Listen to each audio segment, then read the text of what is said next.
You're listening to the Love Over Addiction podcast.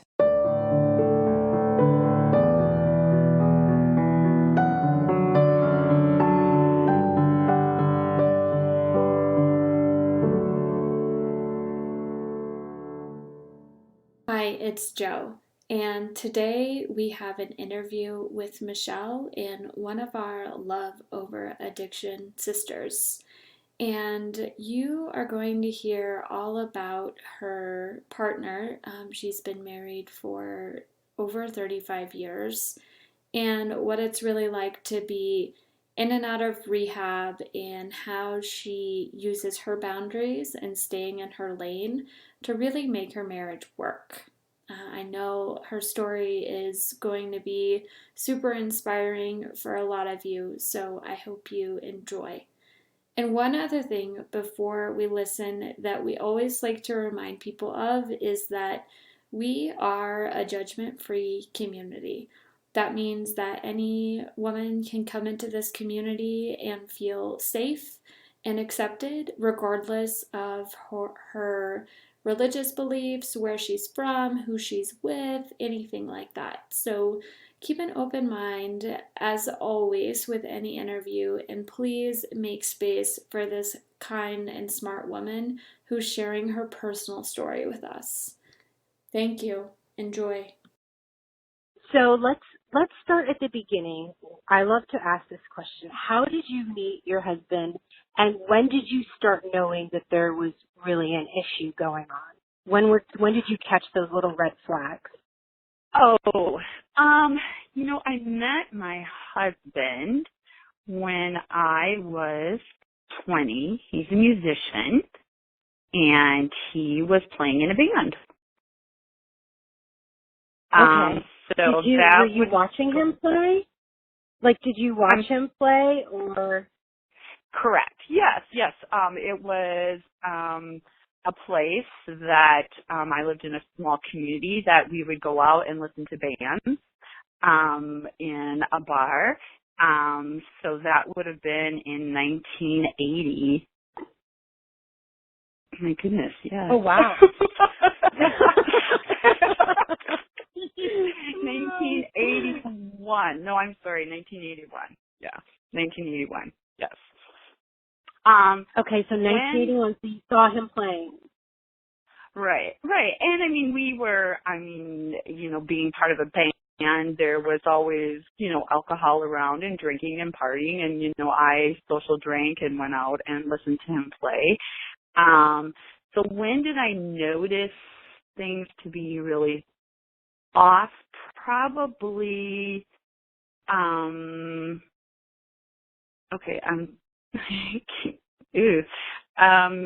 probably 03, the summer of 03. Okay, and what was it like? Was it a specific instance where you thought, or was it just over time? There were peaks and valleys, and me growing up in a small community, and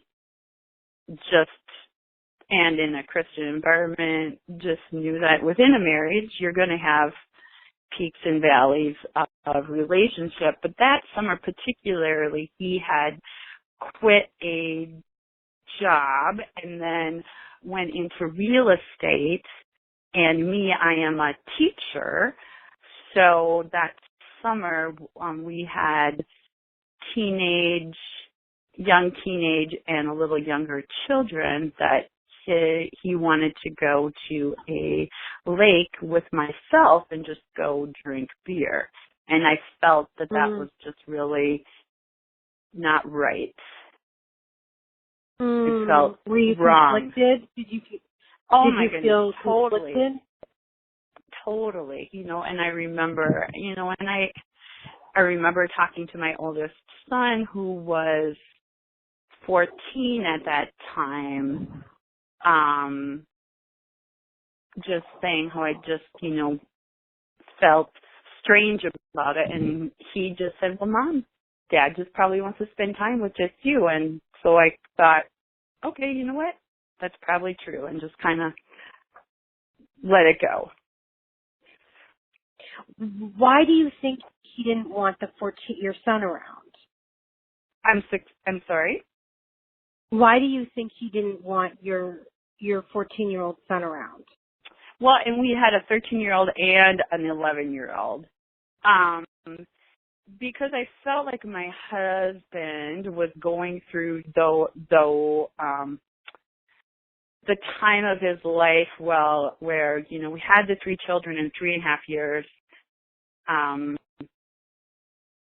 so it was crazy busy pouring out emotion, attention on them, where him and myself, our relationship was kind of, what do you want to say, on the side, not, I feel like he just wanted to spend time with just myself and try to re-energize. Like reconnect. If that makes sense. Reconnect. Thank you. Yes. Yeah. Yes. Yeah. And that's, so he wanted, go ahead. No, and that's where I feel that was from. So he wanted to reconnect with you and not with Correct. and spend some alone time. And I feel like that's kind of normal for a husband and a wife to want to get away from the kids. So, but you felt like he was saying, okay, not only do I want to connect with you, but I also want to go drink excessive amounts of alcohol. Right, and just, yes. Yeah. And so it was after you had 3 kids, after you had been with him for quite a while. I mean, if you started dating in 1981 or 80, and this is 2003, there was nothing in between that time frame. Did he try to quit alcohol in between that? Did he have any attempts? Did you ever argue with him about the amount of alcohol he was drinking? No.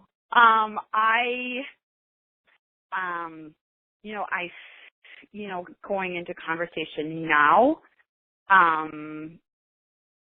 later on, understand, little bits and pieces where he has said,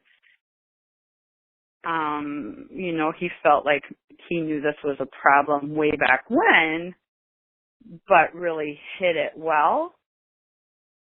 If that makes sense. And like I said, we would go out and, he was playing the bar, he'd have a few drinks, I'd have a few drinks. I never felt that there was excess, if you will. To my knowledge or to my viewing, or, and then of course now I second guess, moments when, we would have arguments or, we would feel distance was, and I can't go back and change anything, but you just question and wonder, well, I wonder if that was a moment, and I just was naive to it. So did you ever know I'm assuming you did not grow up in a household with alcoholism or any kind of addiction. Is that a safe assumption? Very safe, yeah. My mom and dad, they married when they were older, and they would split a beer every night. They were cute. So that's adorable. Yeah. So, for me to even understand what is too much, I was just real naive, knowing, for me growing up in a small community, like I said, in a Christian environment, I feel I was pretty sheltered from even understanding what an alcoholic was. I mean, to me, an alcoholic was someone who couldn't hold a job, who was,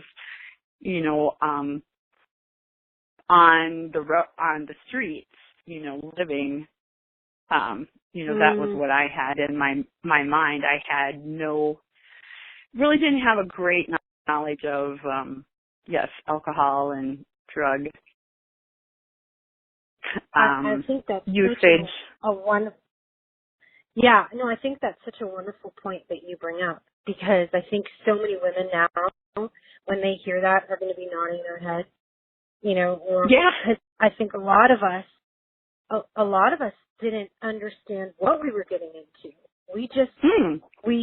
And so for many years, I think we took the blame, unnecessary blame, because we didn't understand what was really going on and how Right. really it wasn't our fault. It was the disease or the addiction or whatever you are comfortable calling it. It was the dysfunction that was going on really was nothing for us to take personally. Right. Yes, I Yeah. would agree with that statement. So, okay, so let's go back. So you go on this vacation. Did you end up going on the vacation with him alone? Well, it was not even just a vacation. It would be, say, an afternoon that let's go to the lake and let's go just, so it was more of like a date, if you will. So it wasn't even let's go away for a weekend or anything like that. It was more, just quite a few times during that summer that I remember, let's go to the lake, just you and me, and go just spend some time together. And you're a teacher, so you had time off to do that. correct. You had time off. Correct. During the summer to do Yeah. that.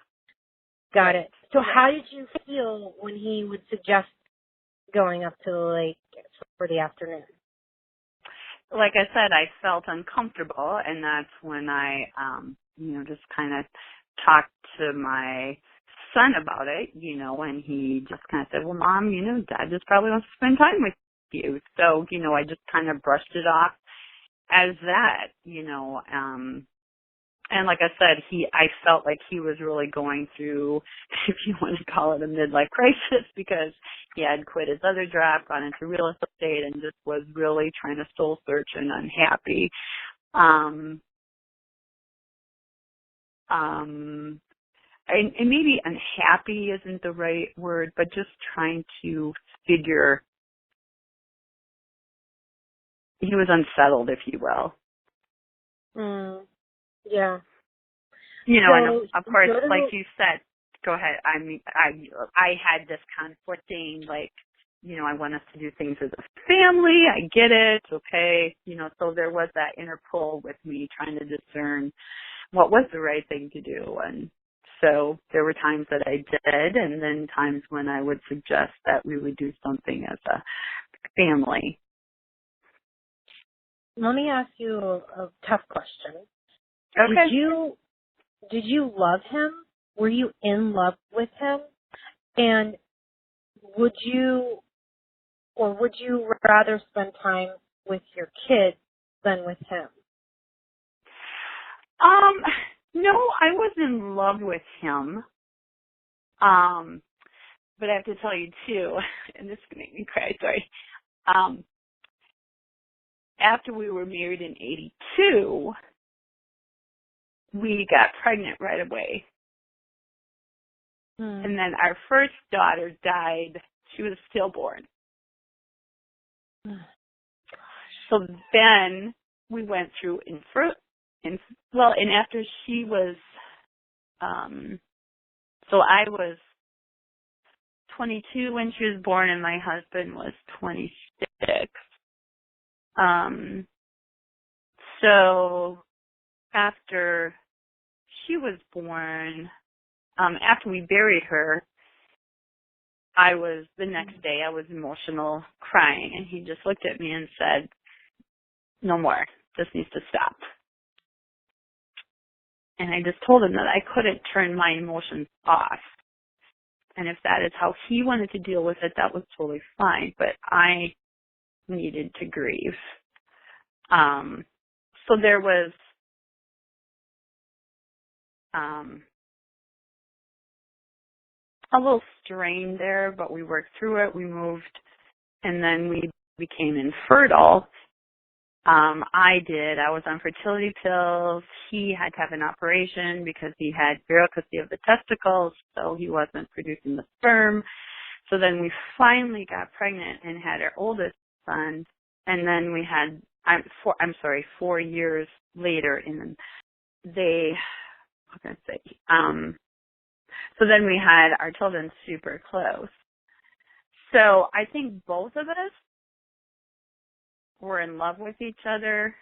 And yes, I love him. But I think because of our loss, we were so grateful in love with our children. Yeah, If that makes sense. Total sense. It makes complete sense. I gathered from you at the beginning of this conversation that your children meant a whole lot to you, and I knew there was something there, but I didn't know what. And now that makes absolute sense. I cannot imagine. I can't even imagine losing a child. I've had several friends that have and had to bury their children, and it leaves me speechless. I never ever. I mean, just the pain that must cause you and your family. So I completely understand why the gratitude that you must have for the ones that are with you must be immense on a whole other level that I can't even relate to. Yeah. Yes. And I feel that yes, I will admit that I got caught up in that.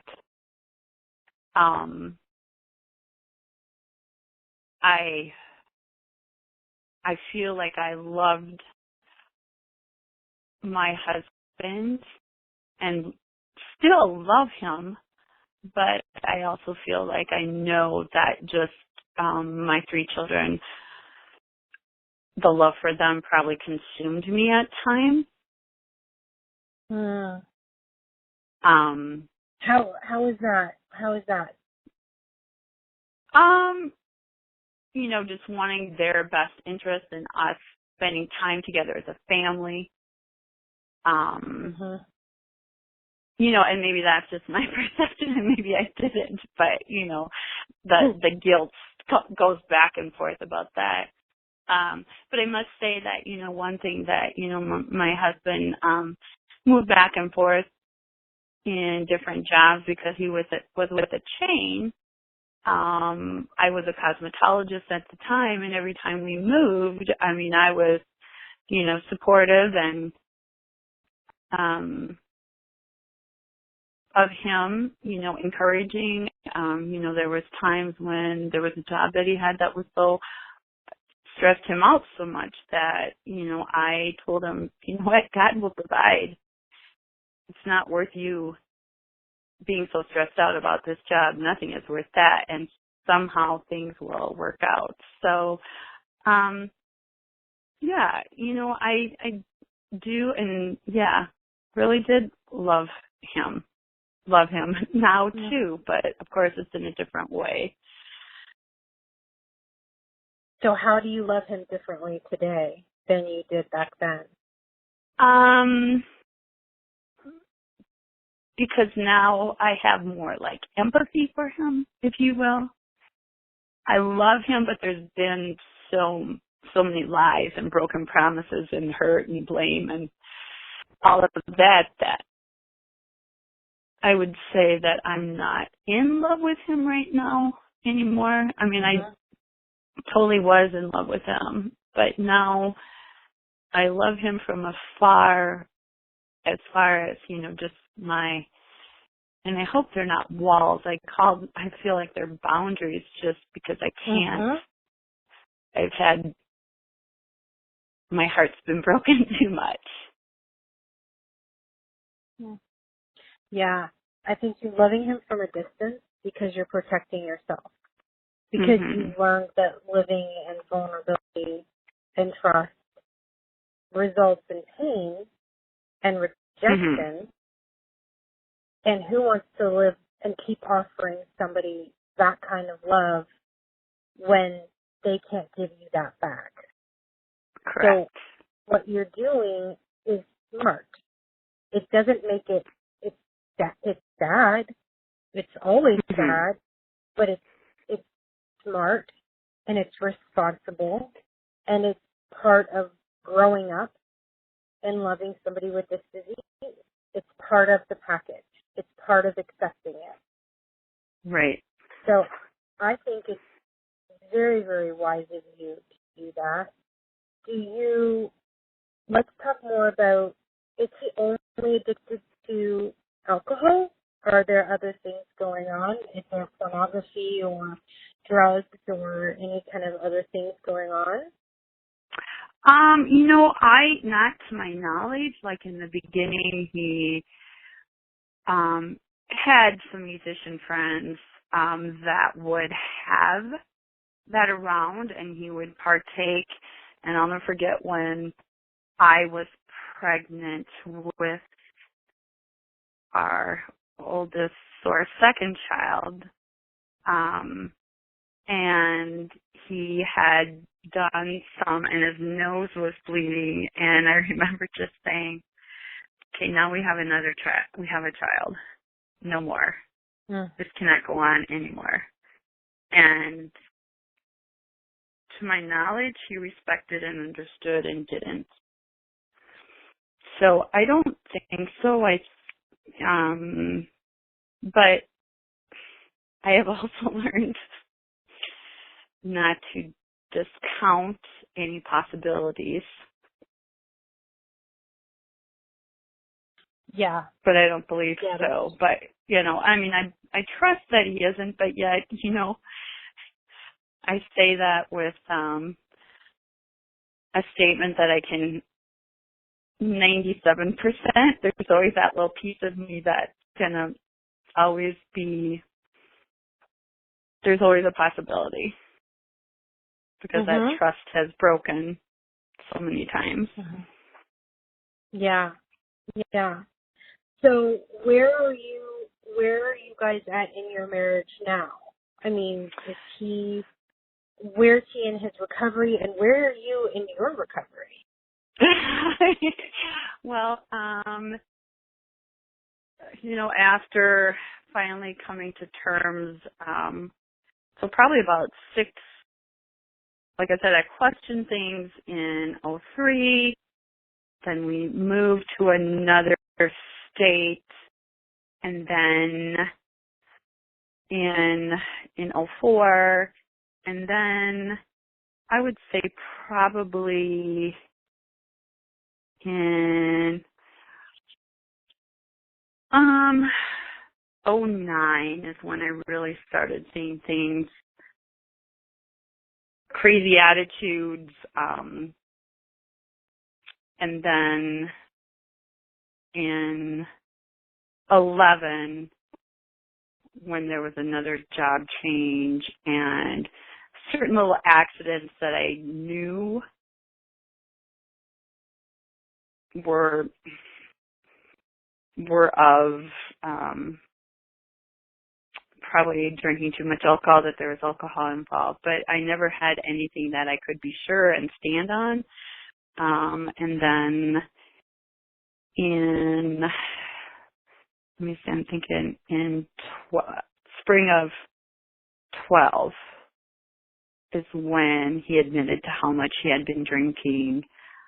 And how did he admit did he finally just break down, or did you confront him, or how did that happen? We had a big argument, and I'm trying to remember, and that is why I should have journaled, but I didn't journal anything just so that I could remember these things. But we had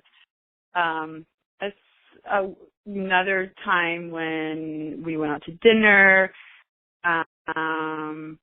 He just would want to go out to dinner, have a drink. I would have a drink, and then we'd come home, and then he would pass out on the couch. And that was kind of a consistent thing that was happening. And I just finally said, okay, this is something that you've always wanted us to be together, and now we don't do anything because you're drinking. And I just was upset. And just said something had to change. And then a couple days later, he, in front of my brother and his wife, told me how much he had been drinking. And How did they know? they didn't. He just said it in front of them while I was with them. Nobody had a clue. He just said to everyone? He just said it to Just everyone? my like, brother hey? and his wife, right, and myself, because we were away Wow. together. Yes. You know, and they kind of looked at me and said, I had no idea I'd been drinking this much. And I said, neither did I. So that was it. So then, you know, I just was grateful that he was honest and thought, okay, we can do this.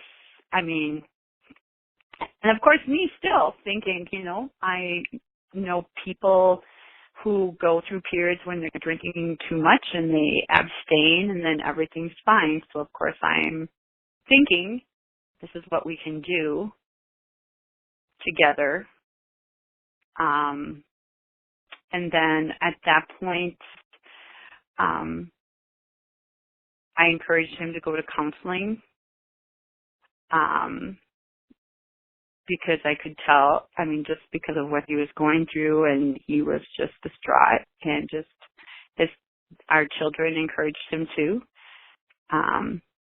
And so he was going to a he said he was going to go to a Christian counselor, and we bought a motorcycle, thinking, okay, this is going to be a new fresh start.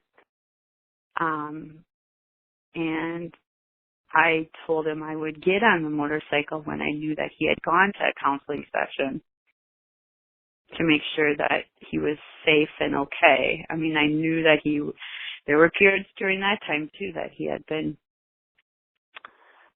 drinking off and on. And how did you know that? Did he tell you, or could you tell now? Or I did could you still tell. do a great? You could tell. So you Yeah. had caught on to the signs by then. You Correct. know. Mm-hmm. Okay. And then, did you yes. said your kids encouraged him to go to counseling. So how did your kids find out about his drinking?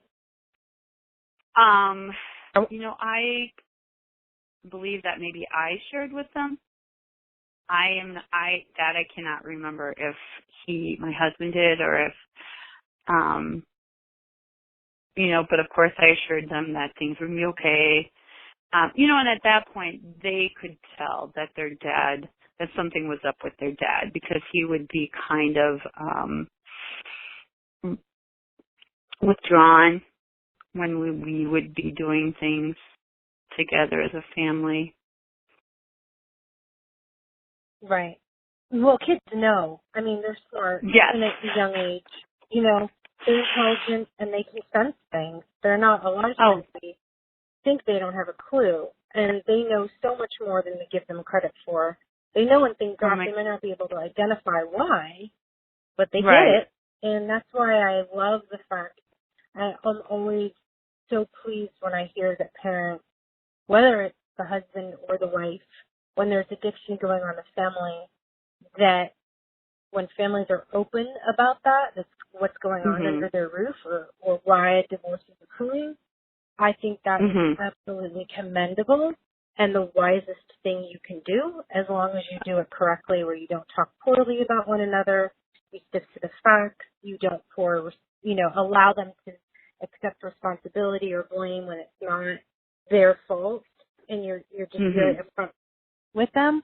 I think that is just such good parenting right there, that just makes me, so happy for you and your kids that they understood what was going on. Good for you. Right. Yeah. So going back to the motorcycle, so he got a motorcycle. You said, okay, I'll ride it. I'll get on it with you if you go to counseling, so I know I'm safe. So what happened? He had a counseling session. Oh, he wanted me to get on the day before, and he says, well, I have an appointment tomorrow. And I said, yes, but what was the rule? You need to have it. So after you have it, then I can. So he went to his counseling session, and then called me and said that the battery had died he couldn't get it started outside of the counselor's office. So he had a spare battery at home that had been charging. Or a spare battery. So I went and brought it to him, and it wasn't charged. So I told him to stay. He said, I'll stay here by the bike, and I drove to a place where we could charge it. And as I'm standing in line, all of a sudden he shows up. I'm like, what's going on? And he said he rubbed the connections and they worked. And I had the helmet and his coat in the car, and I said, oh my goodness, our rule was that we would never ride a motorcycle without our helmet. So I said, here, please take this and I'll follow you home. So when I gave it to him and I leaned over to give him a kiss, I could have sworn I smelled alcohol on his breath. And at that point, I didn't know what to do, and I just thought, okay, anything, don't get him upset, have him drive the home, and he will follow me. So I'm driving home, and it's about a 20-minute drive, and we're going on the back roads, and I see him, and then all of a sudden I don't see him. So I thought, oh, don't be over concerned, don't be codependent and controlling, just let it be, he will come, I'm sure it's fine. So I get home, and then probably about 15 minutes later, I get a phone call from him, and he said that he had crashed the bike, and someone had picked him up, and he was at a church, and they were going to give him a ride home. And I said, well, do you want me to come get you? And he said, no, it's fine. I said, I'll come get you. So when I went to get him, he was upset, and he was with this cute elderly group that were having a potluck, and they fed him. Oh. I'm just like, oh God, you are so funny. So we go home, and I asked him about it, and he totally denied. And I guess I had no proof, and of course, second guessing, telling myself that I'm just being crazy and making things up and thinking things. But, I knew in my gut that it was true. So then, we did a counseling session together with this particular Christian counselor. And I asked my husband to leave after the session was over, and I just shared with him. I said, I don't know what to do, but I cannot let this go. I just know in my gut that he was drinking.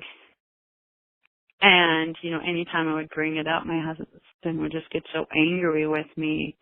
And so that was in the fall, and it wasn't until December that he finally went back to the counselor, and he came home crying and just said, you were right. And I just was calm, and I just said, for how many months I've been yelling at myself.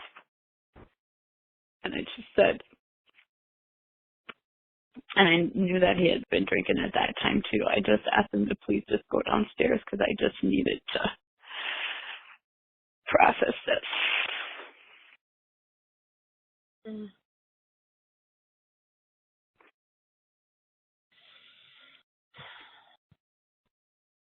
So what happened?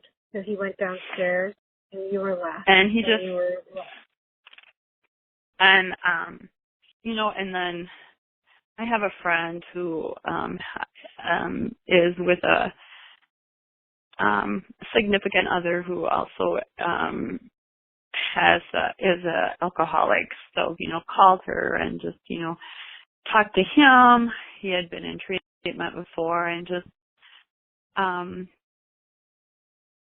I asked my husband to, and I mean, through that fall, there were moments where I had read the book Codependent No More and understood that I had read Boundaries and understood the fact that I could set boundaries, not use our house as a, what do you call it, a recovery house, set boundaries and just said, if you drink, you need to go. So he would go and stay at a hotel. So this happened probably every 2 to 3 weeks. So when he told me about the motorcycle, then I just said, we can't keep going like this. Something else has to be done. So then in the beginning of January, he went to an outpatient. I went with him, and then he did an analysis, and we accepted him into the outpatient program. Okay. So he went into the outpatient program, and did that outpatient, was that like every day where he would have to go after work? And at that point, because he had been drinking off and on, I asked him if he could move out and live elsewhere while he was doing this. So it was like a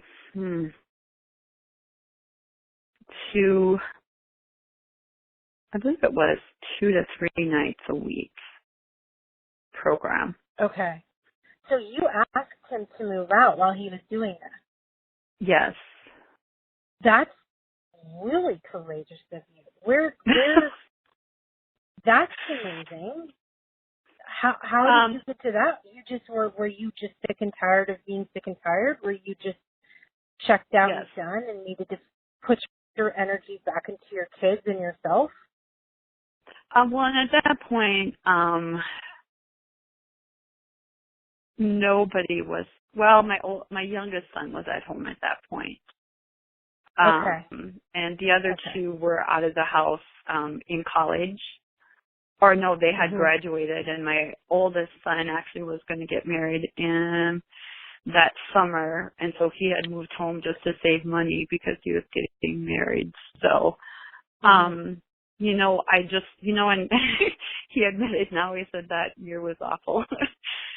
Just, the going back and forth with his dad and him drinking and all that. So it was just, I knew for myself that I just needed to say enough. I can't hang on to these promises every 2 to 3 weeks. And I just, I got strength from the counselor at the outpatient too. He said, you know what?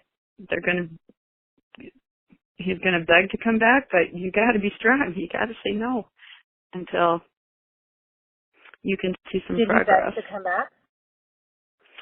There was a couple of times, and then after a month, I did say okay, and then he relapsed, and so then he left again. So it was kind of, I guess there really wasn't a lot of difference. And then after he graduated, I feel that he was being honest and staying sober.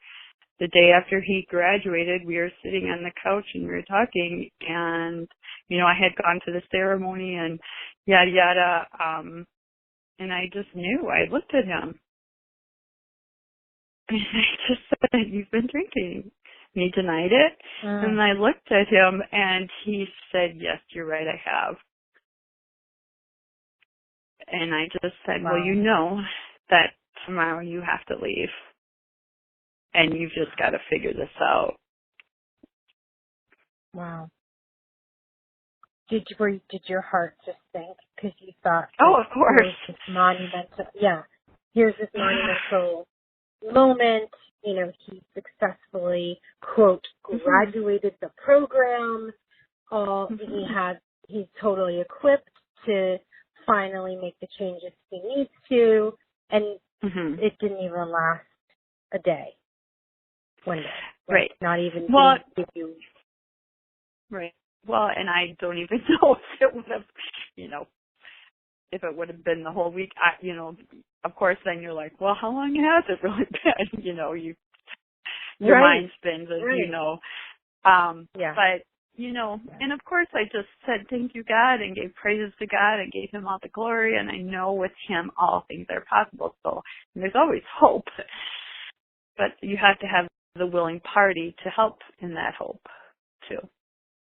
So you were able to give thanks to God even during that time of Oh, difficulty. yes. Oh, How yes. is that possible? How are you able to do that? Oh, it's through him. That is the only way that I can, because that is one thing that I've discerned, that he is bringing me closer into relationship and trusting totally in him, and that he is the only one I can trust. He is the only one that loves me unconditionally for who I am and can provide everything that I need. And I feel like through that faith and through that love and through that, whatever he blesses me with will be enough. Wow. That's fantastic. That's huge. And I can tell you mean it too. Oh my goodness, I do. And I don't always get that right, because my goodness, I certainly do throw pity parties for myself now and then. But, so do you think that the addiction caused you or helped you or blessed you to get closer to God? I mean, do you think that's one of the blessings that it provided you? Oh, I do. I just feel like we're in such a broken world, and we're trying to figure this path and this journey out, and this world is it's so full of good that God provides, but it can be so full of, if you're popular, and things, and things can be, as I grew up, I wanted to get married and have the perfect family, be the perfect wife, the perfect mom, and the white picket fence. And that's putting and not that those are bad things, those are all blessings from God, but my hope is in the Lord, on whom I trust, and just to cling to him and his provisions and his love and his grace and mercy, and try to do my best to humbly share that with others.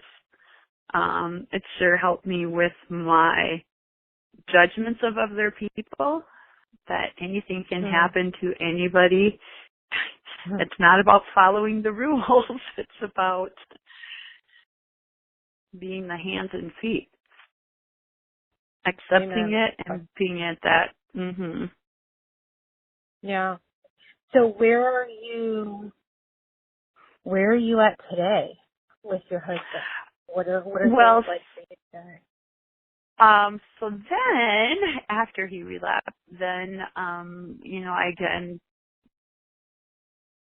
told him that, that something else obviously has to be done, because the outpatient counselor had said, if this doesn't work, then there's inpatient. So I had that in the back of my head, and I would not let him come home. So there was,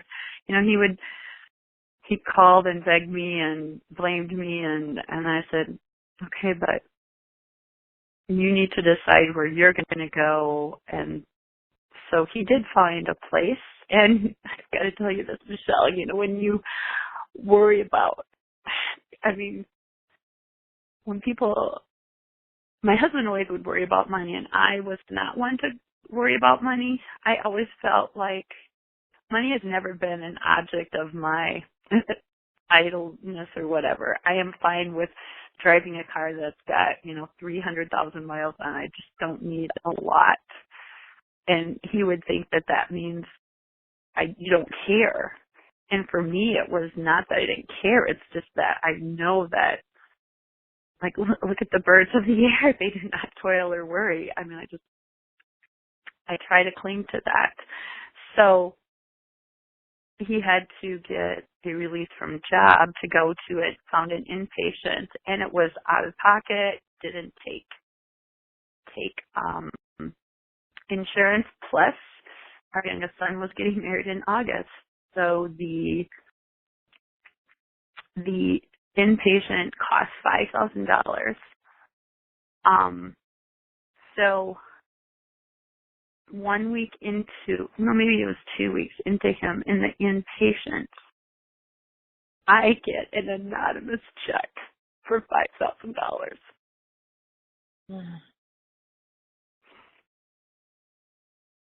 Again, it's like, oh my goodness, God, you do provide. You're kidding. Exact No. amount. Mhm. Gosh. What, So, I mean, that's just incredible. I'm sorry? That's incredible. Just Oh my incredible. goodness, it is. And, for someone to just say it's a coincidence, it's like, oh no. That was God reaching down saying, I love you. Do not worry. I am walking with you. So he covered your husband's out inpatient, and how? Right. And then where is he out from that today? Is he home with you? Is he living apart from you? No, so after that, my son got married, then that would have been end of June. I went to the family retreat. Everybody who was working the program and recovered said, sober housing was the thing that saved them. So, he did that for a month, and then my son got married and he moved home, and we were in separate bedrooms. And then it was, and it was still, me trying to figure out if I can trust him. There was awkwardness, within our relationship because of what we had been through, and, the emotional struggles between us. But then I finally felt like in February that, lay it down, just trust God, He will. And I was just going to have that conversation with my husband. It was Valentine's, and he came to pick me up, and I could tell that he had been drinking. And one thing that the best advice that we had ever gotten, I guess I should say, is from the inpatient counselor. She said that we should get a breathalyzer, because that way then it's not the wondering, and that way it's not my self-blaming or him denying. It's that machine is saying the truth. So I was able to have him, and of course I had left it at home, so we drove home, and he was at 0.19. And I just looked at him, and that's when I just screamed. I was just so broke. And then it's been a roller coaster since then. And he did So is he try. still at home with you? Is No. he still living at home but in separate bedrooms? Pardon, I'm sorry? I'm sorry, is he still living at home? Are you in separate bedrooms still? No, he is out of the house.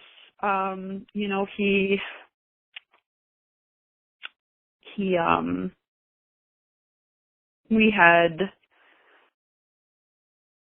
him going back to the program, finding the right sponsor was always the excuse. So we did have moments of doing well, and then he moved home, and then he relapsed, and then he moved out, and at that point he was, so it's been up and down. I'll have to admit that like 2 years ago, there was a really bad relapse, and I just felt God was saying, because I kept seeing the image of, or hearing the Bible story of Abraham and Isaac, how Abraham was going to have this great nation, and then here he finally had a son, and now God said, sacrifice him. And I'm like, it doesn't make sense. and I just, had this inner turmoil of being a horrible Christian for divorcing my husband, but I kept having that devotion. And I'm just like, okay, God, this doesn't make sense, but I sense this is what you want me to do. And in the meantime, I've been going to a Christian counselor, and I talked to his counselors that he had gone to, and both of them are like, there's nothing you can do until he decides to get sober. There's no way that you guys can repair your relationship until the alcohol is out of the picture. So I felt he was, like I said, calling me to divorce. So I told my husband that, and then in the meantime, his stepmom had died. My sister was diagnosed with brain cancer, and we had a couple moments, and I just felt like, maybe that's what it took. So maybe he had, he promised that he had changed and he wanted to prove. So he asked me to halt proceedings. So I did. And he's been in detox since then. Drank on my birthday last year. So, right now he's renting an apartment, and we're going to talk this Friday, and I just have red flags from this last summer. Oh, and to show you how funny our God can be and lay things out for you, Memorial Weekend, I'm sitting on my laptop at my son's house, and all of a sudden I get an email, and it's from my husband purchased a growler at a brewery, and I got the receipt. Oh my goodness. Right. And my youngest son looked at me and just, Mom, how's it going? And I'm just like, are you kidding me? I mean, I laughed and I cried. Of course you did. Of course you did. And of course I asked him about it, and just asked if he had been drinking, and he denied it, and then I showed him, and then so. I'm really grateful that you're sharing all of this, and I think it's the reality, which is, a lot of the times it is just a very long roller coaster ride, and you're riding that ride right now, and you have not decided to get off yet. This is the ride of your life right now. And at any point in time, I think the whole Abraham, Isaac scenario, and I love that God was doing that for you, because, that grace that he extends your husband is also the grace that he extends to you. That's not limited. And, with Isaac and Abraham, I mean, I think that was something where God was saying, hey, listen, at any point in time, you can do this. I'm not going to do it for you, and I can't make it easy for you. And because there's lessons that you have to learn, it was never, for Abraham, it surely wasn't easy. I mean, it was the most difficult decision of Abraham's life to do that. But he had to follow through with it. He had to be willing to go through with it in his heart and in his head and physically. And I think that was kind of God's way of telling you, look, if you decide to do this, I will be with you. And if you decide to follow through with it, I will be with you.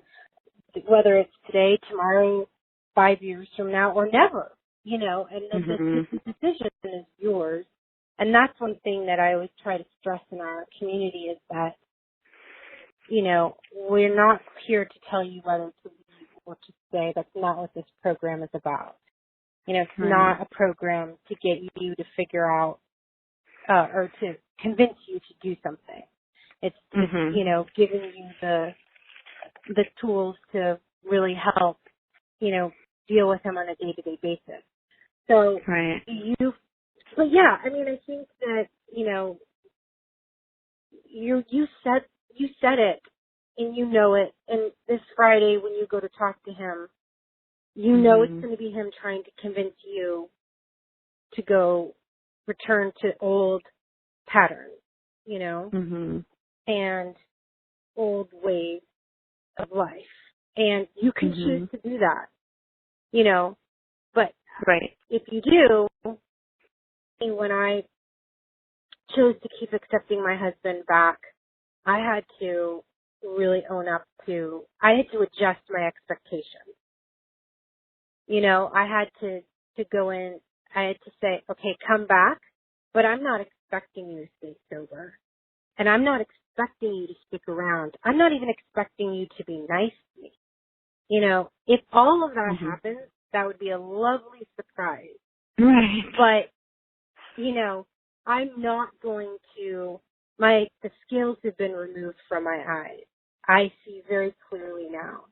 And I had to accept him back because I knew that I needed to really learn my lessons hard enough and long enough where, for me, at least for me, it was something where almost like I needed to reach my own rock bottom before I could move on. And I'm not Right. suggesting that you move on. I'm not saying that that might be right for you. But this whole going back and forth with him knowing that he can come back whenever, if he just does a good enough job, it's very Right. convenient for him. You know what I'm saying? It's very, Oh yeah. he knows he can Oh, mess up definitely. because because he knows he can work on you. And Mhm. he sounds like a type of guy, and you were talking about this earlier, where, he's angry. He uses his anger to try and convince you that you're wrong or what you're asking for or what you think is going on isn't really going on. And then his Mhm. anger seems to work with you to get you to blame yourself. So I think just knowing that anger is just a smoke screen. He's not really angry Right. at you. He's angry at himself. And Mhm. that's just a trick that this disease, that addiction is trying to play on you. And Right. you're a smart, wise woman, and you don't need to fall for that. Right. Yeah. Yeah.